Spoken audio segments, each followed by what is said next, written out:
The BBC is under growing pressure to broadcast a charity appeal for aid for Gaza after other broadcasters agreed to screen it. The Director General, Mark Thompson, has said by airing the appeal, the BBC would risk reducing public confidence in its impartial coverage of the conflict. Hundreds of people have been protesting about the decision outside Broadcasting House in central London. Nick Hyam reports. Destruction in Gaza. There's no dispute that people there need help. But should humanitarian concerns or the BBC's commitment to impartiality come first? Free, free, Palestine! Free, free!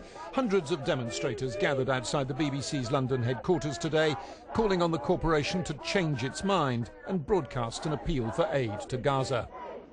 The BBC's fear that broadcasting an appeal will compromise its impartiality, that it'll seem to be sympathising with the Palestinians. The irony, of course, these people think it's not impartial, that it's sympathising with Israel. And government ministers accuse the BBC of turning its back on a humanitarian crisis. They simply don't accept that appealing for funds for the British Red Cross, for Save the Children, for Oxfam, for Care International, in any way compromises the impartiality of the BBC. Frankly, if you have a child who does not have a hospital or a doctor to go to, it doesn't matter whether that hospital was blown up or knocked over by an earthquake. You need relief from your suffering. The increased violence has caused... The BBC doesn't always broadcast appeals for disasters in conflict zones. It did for Darfur, but not for Lebanon in 2006. Even so, opposition politicians joined in the criticism. In recent terrible humanitarian tragedies and crises such as Burma, Congo and Darfur, the DEC appeal has been absolutely pivotal at harnessing the generosity of the British people through to the humanitarian relief in these crises. And we need this appeal very badly now, and I hope the BBC will think again and make the broadcast. The chairman of the BBC Trust, Sir Michael Lyons, warned the political attacks came close to undue interference in the BBC's independence.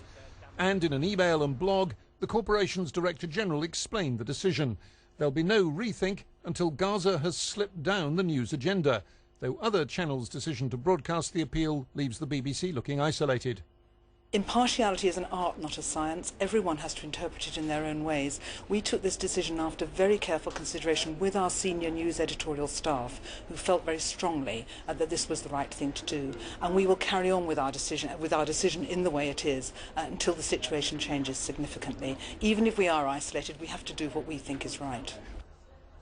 But the Middle East divides public opinion in the UK and abroad like few other conflicts. That's a real problem for an organisation which tries never to take sides. Nick Hyam, BBC News.